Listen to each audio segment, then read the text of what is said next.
तो चलिए पढ़ते हैं आज की कहानी की ओर। दोस्तों, रेलवे स्टेशन एक ऐसी जगह है जहां से हम उस जगह पर पहुंचते हैं जहां हमारा एक लगाव होता है जो कोसों दूर स्थित होता है। आज की कहानी मथुरा नामक एक रेलवे स्टेशन की है। तो आइए जानते हैं इस स्टेशन की एक ऐसी खौफनाक दास्तां जिसके बाद इस स्टेशन को देखने का नजरिया लोगों के दिमाग से बदल गया। शनिवार का दिन था और बड़े बुजुर्गों के अनुसार शनिवार का दिन एक ऐसा समय होता है जब बुरी शक्तियां अपना कहर ढाने में पूरी तरीके से सक्षम हो जाती हैं। महेंद्र नाम का एक 40 वर्षीय आदमी किसी जरूरी काम हेतु मथुरा जंक्शन से होता हुआ आगरा की खातिर सफर करने वाला था। इनका सफर बहुत लंबा होने के साथ साथ कठिनाइयों से भरपूर था, लेकिन इस सफर को पार करने से पहले ही जिन्होंने इस स्टेशन की एक ऐसी सच्चाई के बारे में सुना जिसे सुनकर इनकी आंखों से रक्त बहने लगा, या फिर यूं कहें कि डर और खौफ का नाम उनके चेहरे पर साफ साफ झलकने लगा। शनिवार के उस दिन जब महेंद्र मथुरा रेलवे जंक्शन पर पहुंचे तो वहां लोगों की भीड़ में कोई कमी नहीं थी और भीड़ इतनी ज्यादा थी कि यात्रियों में इधर उधर हड़कंप मची हुई थी। कुछ लोगों को खाने की सख्त आवश्यकता थी तो कुछ प्यास के मारे मरते जा रहे थे। सभी लोग अपनी अपनी आवश्यकताओं को पूरा कर रहे थे। इसी बीच महेंद्र को पता चला कि उसकी ट्रेन रात के लगभग 8:30 बजे के आसपास स्टेशन पर पहुंच जाएगी।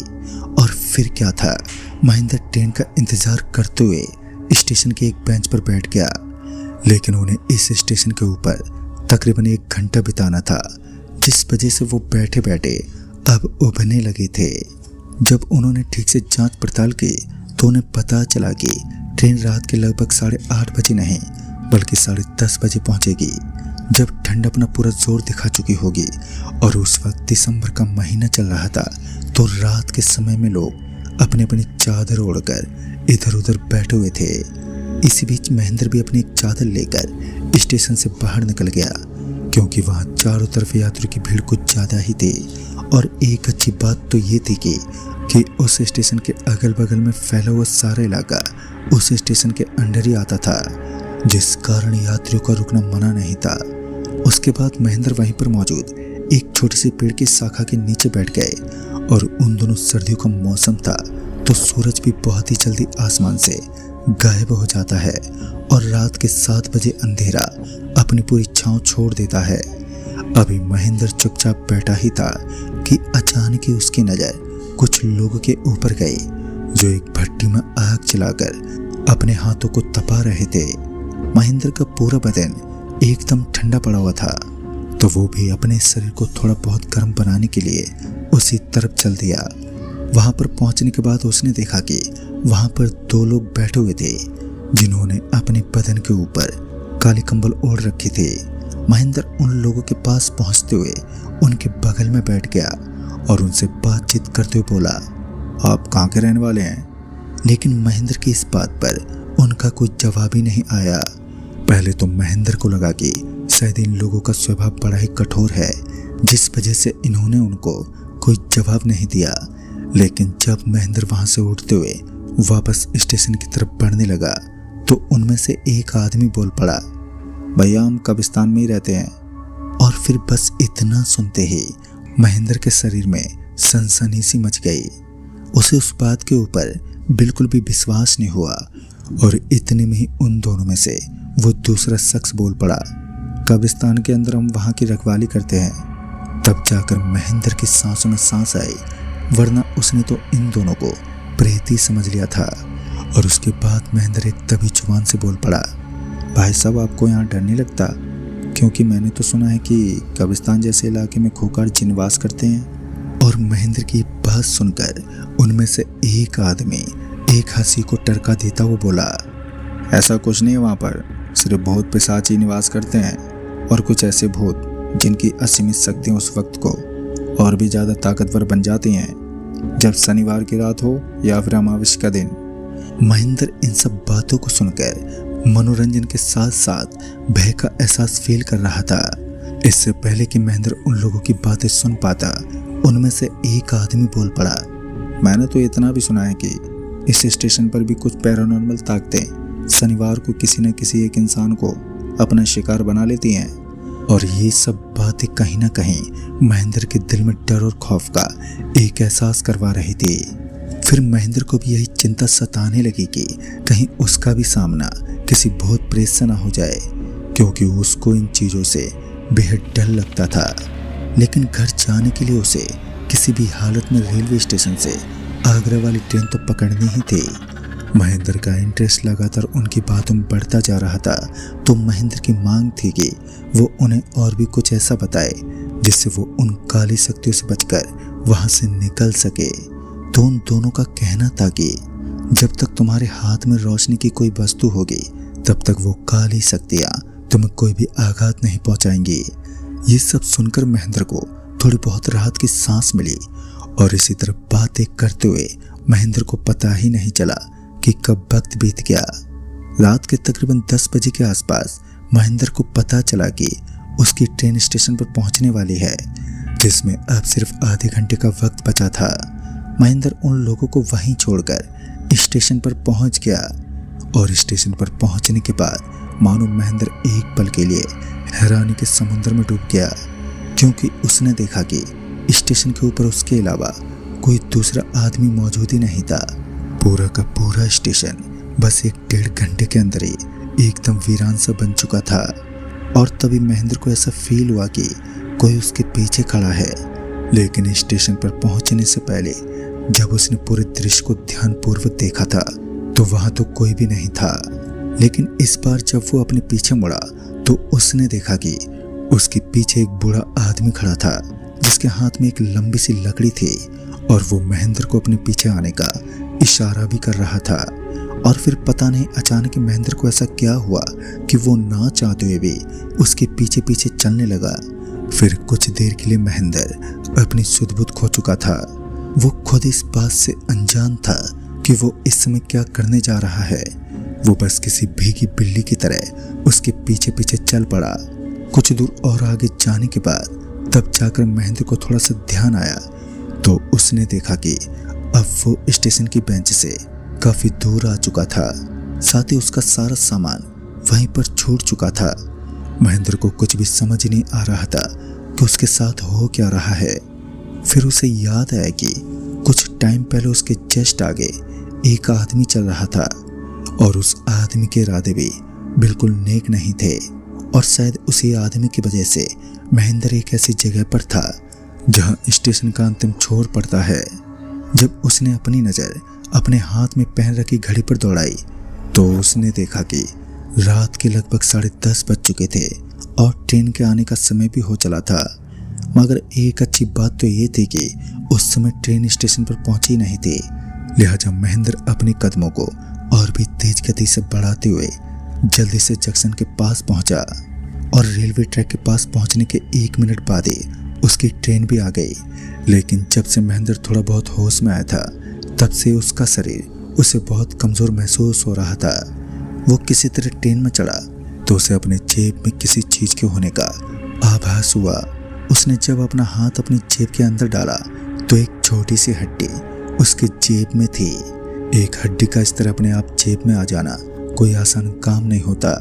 एक बार फिर महेंद्र सब कुछ समझ चुका था। पता नहीं आज उसके साथ क्या हो रहा था, लेकिन अच्छी बात तो ये थी कि वो सही सलामत ट्रेन के अंदर दाखिल हो चुका था। धीरे धीरे ट्रेन ने रफ्तार पकड़ना शुरू कर दिया, और बस कुछ ही देर के बाद ही ट्रेन स्टेशन को छोड़ चुकी थी।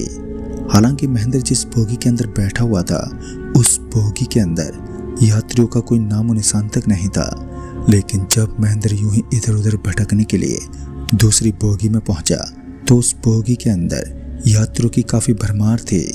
चारों तरफ लोगों का जमावड़ा मौजूद था। महेंद्र समझ चुका था कि सिर्फ उसी की बोगी है जिसके अंदर कोई भी यात्री नहीं है। बाद में वो बिना कुछ देखे बोगी में आकर अपनी सीट पर बैठ गया और अपनी आंखें बंद करके अपनी सीट पर लेट गया। एक शोर की चीख के साथ जब उसने अपनी आंखें खोली तो उसने पाया कि उसके सामने एक नौजवान लड़की खड़ी थी, और उस लड़की के बाल खुले हुए थे, साथ ही उसके हाथ खून से सने हुए थे। पता नहीं उस लड़की की ऐसी दशा किसने की होगी, महेंद्र को लगा कि शायद इस लड़की के साथ कुछ गलत हुआ है, जिस कारण उसने उस लड़की का हाथ पकड़ते हुए कहा, अरे क्या हुआ आपको? मगर महेंद्र नहीं जानता था कि अब उसके साथ क्या होने वाला है। अभी महेंद्र ने उस लड़की का हाथ पकड़ा ही था कि उस लड़की ने महेंद्र को जोर से धक्का मार दिया और वो एकदम से पीछे गिर पड़ा। उसका हाथ किसी ऐसी चीज पर टिक गया जो बड़ी ही गीली गीली थी। जब वो अपने पीछे मुड़ा तो उसने पाया कि वह एक आदमी की लाश पड़ी हुई थी और उसके बदन से कुछ बह रहा था। और इतने में ही उस लड़की ने महेंद्र के बाल पकड़ लिए और उसके बालों को पकड़ते हुए वो उसे घसीटने लगी। घसीटते हुए वो उसे एक ऐसे स्थान पर लेकर गई जहां शायद बाथरूम बना हुआ था। उसके अंदर से एक भयानक बदबू निकल रही थी जो बड़ी ही गंदी बदबू थी। महेंद्र को मालूम पड़ चुका था कि वो गलत जगह पर फंस चुका है और उसका अब यहाँ से बचकर निकलना ना के बराबर है। तभी उस लड़की ने एक डरावनी हंसी को हंसना शुरू कर दिया। उसकी हंसी की आवाज चारों तरफ गूंज रही थी, मानो वो कोई लड़की नहीं बल्कि एक खोखा डायन हो। अभी तक महेंद्र की नजरें सिर्फ उसी लड़की पर बनी हुई थी, लेकिन जब उसने उसके पास में खड़े हुए एक बुढ़े आदमी को देखा तो महेंद्र की आंखें फटी की फटी रह गईं। असल में इस आदमी ने बिल्कुल वैसे ही कपड़े पहन रखे थे जैसे कपड़े स्टेशन के ऊपर दिखाई दिए उस आदमी ने पहन रखे थे, जिसने कुछ पल के लिए महेंद्र के दिमाग को उसके कंट्रोल से बाहर कर दिया था।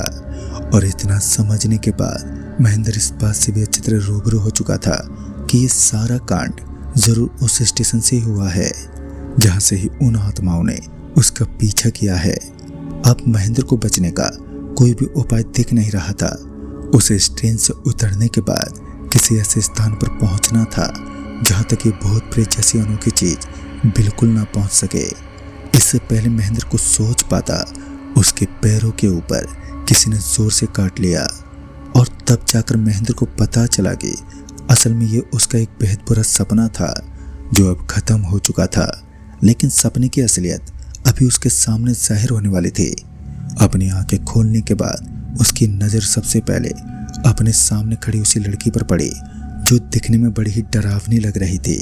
ये वही लड़की थी जो उसके सपने में नजर आई थी और उसके बिल्कुल बगल में एक अधबुड्ढा शख्स भी खड़ा हुआ दिखाई दिया जिसके हाथ में एक बड़ी सी लकड़ी थी और वो उस लकड़ी से महेंद्र को नीचे उतरने का इशारा भी कर रहा था।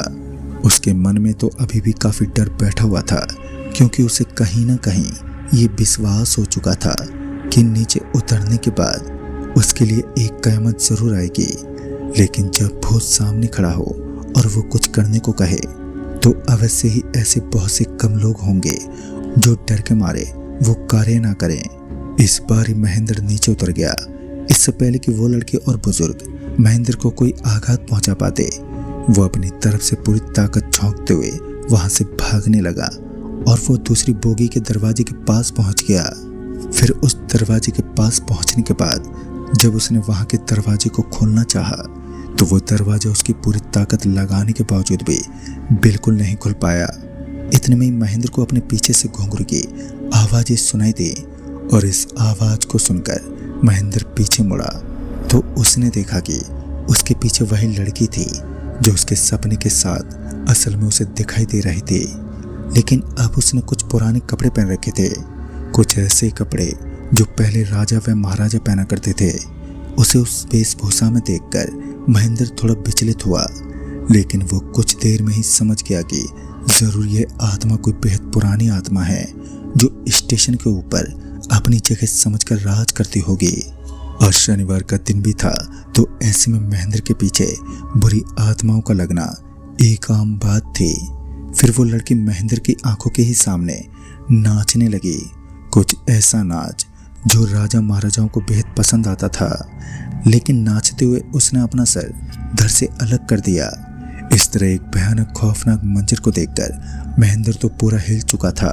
उसने जोर जोर से दूसरी बोगी का दरवाजा खटखटाना शुरू कर दिया और शायद कुछ लोग अभी भी जगे हुए थे जिन्होंने उस बोगी के दरवाजे को खोल दिया और मौके पर ही महेंद्र अपनी जान बचाता हुआ उस दूसरी बोगी के अंदर पहुंच गया जिसके अंदर लोगों की भरमार थी। महेंद्र की बुरी दशा देखने के बाद जब उन लोगों ने इसके बारे में पूछा तो उसने अपने साथ हुई पूरी आप बीती के बारे में विस्तार से बताया। तो उनमें से कुछ लोगों ने बताया कि मथुरा नामक उस स्टेशन पर कुछ प्राचीन आत्माएं भटकती हैं। कहते हैं कि प्राचीन काल में एक राजा राज करता था, लेकिन उसकी प्रेमिका एक समारोह के दिन दरबार में नाच रही थी और एक गहरी चोट की वजह से उसकी मौत हो गई। जिस दिन के बाद उस लड़की के साथ साथ उसके बाप की आत्मा भी उसी इलाके में घूमती फिरती है, जो शनिवार के दिन लोगों को मारने के बाद अपनी शक्तियों को दुगना करने की कोशिश करती है। सदियों पुरानी भटकती हुई आत्माएं हर किसी को मौत के घाट उतारने में सक्षम है और काफी लोगों को इन्होंने अपने माया जाल में फंसाकर मृत्यु के घाट भी उतारा है। तो दोस्तों, इस कहानी में बस इतना ही। तब तक के लिए बाय एंड टेक केयर।